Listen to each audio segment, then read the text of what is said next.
బాగా ఆలోచించండి. లోతుగా ఆలోచించండి. ప్రతి పదాన్ని, ప్రతి మాటను, అంతరార్థాన్ని గ్రహించే ప్రయత్నం చేయండి. గ్రహిస్తే ఇంకా మంచిది. మానవుడు నిద్ర లేచింది మొదలు నిద్రపోయేంత వరకు కొన్ని పద్ధతులు పాటిస్తూ ఉంటాడు. అందులో అన్నిటికన్నా ముఖ్యమైనది ఏమిటంటే మానవ మనుగడకు సంబంధించినటువంటి ఆహారపు అలవాట్లు. మరి వాటిని సక్రమమైనటువంటి మార్గంలోనే కొనసాగిస్తున్నామా, లేక ఎవరెవరినో చూసి భ్రమపడి వక్రమ మార్గంలో ప్రయాణం చేస్తున్నామా అని కూడా ఆలోచించుకోవాల్సిన అవసరం ఎంతైనా ఉంది. ఎంత చేసినా సంపాదించినా సంతృప్తి అనేది లేదు అని ఎవరైతే అనుకుంటున్నారో వాళ్ళందరికీ నేను ఒక్కటే చెప్తున్నాను.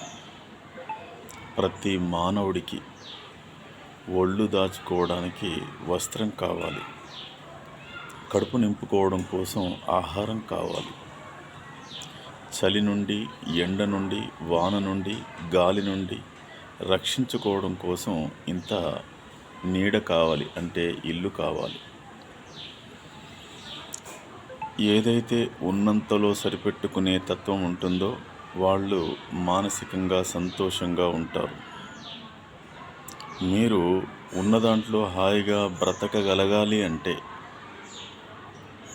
చుట్టలు, బీడీలు, సిగరెట్లు, పాన్, పరాగ్, గుట్కా, పార్కులు, సినిమాలు, షికార్లు, కూల్ డ్రింకులు,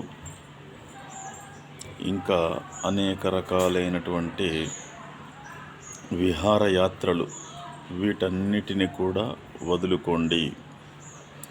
మీ కుటుంబంతో మీకు కలిగింది మీ ఇంట్లో చేసుకొని తిని మీ ఇంటి నీడన ఉండండి.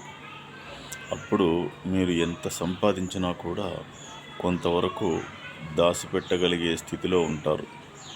అలా కాకుండా ఎక్కడెక్కడికో తిరగాలని, ఏమేమో చెయ్యాలని అనే ఆలోచనలతో ఎప్పుడైతే మీరు భ్రమలో ఉంటారో అప్పుడు బాగా వెనకబడిపోతుంటారు. అలా వెనకపడకుండా ఉండాలి అంటే ఉదయము టిఫిని, మధ్యాహ్న భోజనము, రాత్రి భోజనము వీటితో సరిపెట్టుకోండి. ఒళ్ళు దాచుకోవడానికి ఏదైనా ఒక వస్త్రం, నిలువ నీడ ఇంతవరకు ఉంటే అన్ని రకాలుగా బాగున్నట్టే.